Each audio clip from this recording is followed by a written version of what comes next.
Breaking news చూస్తున్నాం. ఖమ్మం జిల్లాలో అమానవీయ ఘటన చోటు చేసుకుంది. భార్యకు గుండె కుడివైపు ఉందంటూ వేధిస్తున్నాడు ఓ భర్త.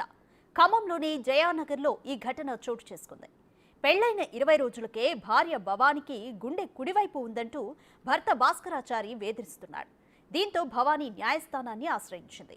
భవానికి అనుకూలంగా న్యాయస్థానం తీర్పును వెలువరించింది. కోర్టు తీర్పును భాస్కరాచారి ధిక్కరించారు. న్యాయం కోసం భార్య భవానీ 7 ఏళ్లుగా పోరాడుతూనే ఉంది.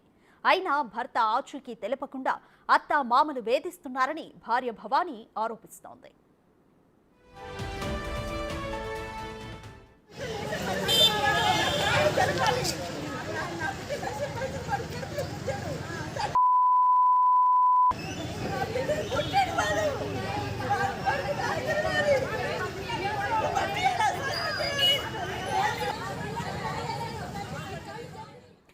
ఖమ్మం జిల్లాలో అమానవీయ ఘటన చోటు చేసుకుంది.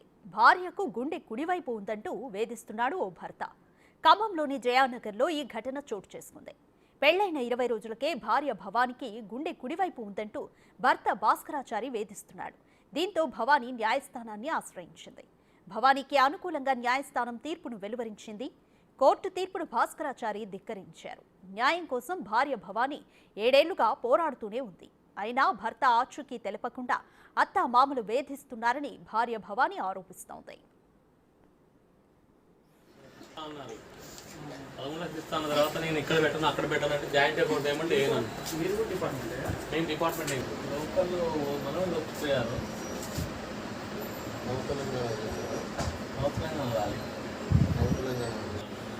బంధువులను కోర్టులో కొడితే రైట్, మోర్ డీటెయిల్స్ మా ప్రతినిధి భాస్కర్ అందిస్తారు. భాస్కర్, అసలు భవానీ విషయంలో ఏం జరిగింది?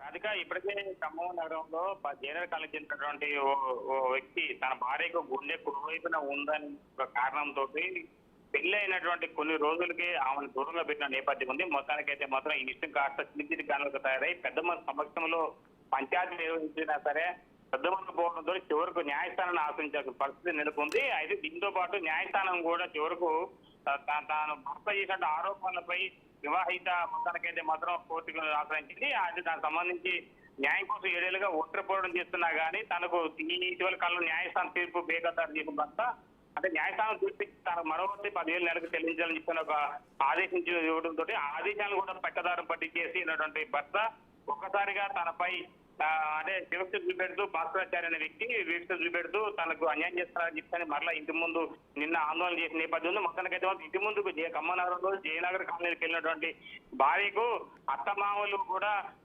భర్తకు అంటే తన కుమారునికి వంత పలకడంతో పాటు తన భర్త కూడా ఒక ఖమ్మం జిల్లా బోనకల్ పోలీస్ స్టేషన్ లో కానిస్టేబుల్ గా విధులు నిర్వహిస్తున్నారు. వెంకటేశ్వరరావు కూడా తన సాటి మనిషిగా చట్టానికి లోబడి పనిచేసిన పోయి చట్టాలను తొమ్మిలో దొక్కేసి తన కుమారుడికి వంత పలుకుతూ గుండె వచ్చే కుడి భాగంలో ఉంది. తనకు అరిష్టం జరిగింది, ఇంట్లో అంతా నష్టజాతకం జరుగుతుందని చెప్పి ఒక సదుద్దేశంతో కుమారుడికి వంత పలుకుతూ ఒకవైపు అత్తగారు ఒకవైపు మామగారితో పాటు భర్త కలిసి వివాహితను హింసకు గురి చేసిన నేపథ్యం ఉంది. మొత్తానికి దీనికి సంబంధించి నిన్న ఇష్యూ జరగడంతో నిన్న రాత్రికాలం పూట నిన్న సాయంత్రం వరకు ఆందోళన జరిగిన నేపథ్యం ఉంది. మొత్తానికైతే మాత్రం అది కాస్త నిన్నటి నుంచి మొదలుకొని ఈ రోజు ఉదయం వరకు కూడా ఇదే ఆందోళన నెలకొని ఉందని చెప్పుకోవచ్చు. అయితే మొత్తానికైతే మరి దీనికి సంబంధించి ఇప్పటికే అంటే స్థానిక పోలీసులు కావచ్చు, అదేవిధంగా మహిళా సంఘాలు కూడా అక్కడ తెలుపుతున్న నేపథ్యం ఉంది. మహిళా సంఘాలు కూడా కుటుంబాలు జరుగుతున్న అన్యాయం పైన అదేవిధంగా మహిళలకు జరుగుతున్న అన్యాయం పైన కూడా ఆందోళన వ్యక్తం చేసిన నేపథ్యం ఉందని చెప్పుకోవచ్చు. మొత్తానికి దీనికి సంబంధించి పోలీసులు కూడా రంగప్రవేశం చేశారు. ఆమెకు న్యాయం చేయాలని చెప్పి మహిళా సంఘాలు కూడా ఆందోళన చేసిన నేపథ్యం ఉందని చెప్పుకోవచ్చు. రాధిక, భాస్కర్, అసలు భర్త ఆచూకీ తెలిసిందా? ఇప్పటి వరకు అత్తామామలు ఏమంటున్నారు? ఇప్పుడే వాస్తవంగా అయితే మాత్రం అత్తమామలు అందుబాటులో అంటే సమీప బంధువుల్లో ఉన్నట్టు పోలీసులు విశ్వసనీయ సమాచారం ఉంది. మొత్తానికైతే మాత్రం పోలీసు వాళ్ళతో మాత్రం తను ఎక్కడుందని చెప్పుకోకుండా తన డిపార్ట్మెంట్ లో పనిచేస్తున్న వ్యక్తి కనుక ఆ గోప్యంగా ఉంచారు. మిగతా పోలీసులు కూడా అంటే ఖమ్మం సంబంధించినట్టు అర్బన్ పోలీస్ స్టేషన్ కూడా గోప్యంగా ఇచ్చడం కూడా జరిగింది. అయితే అత్తమామలు మాత్రం తనను ఏమాత్రం కూడా ససేమీరా అంటే తన ఇంట్లోకి రానిచ్చేట్టుగా వ్యవహరిస్తున్న తీరు ఉంది.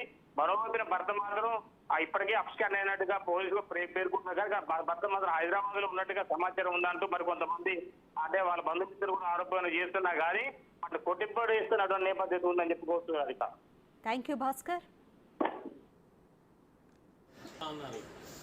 13 లక్షలు ఇస్తాను తర్వాత నేను ఇక్కడ పెట్టను అక్కడ పెట్టాలంటే జాయింట్ అకౌంట్ ఏమంటే ఏమన్నా మీరు డిపార్ట్మెంట్ మేము డిపార్ట్మెంట్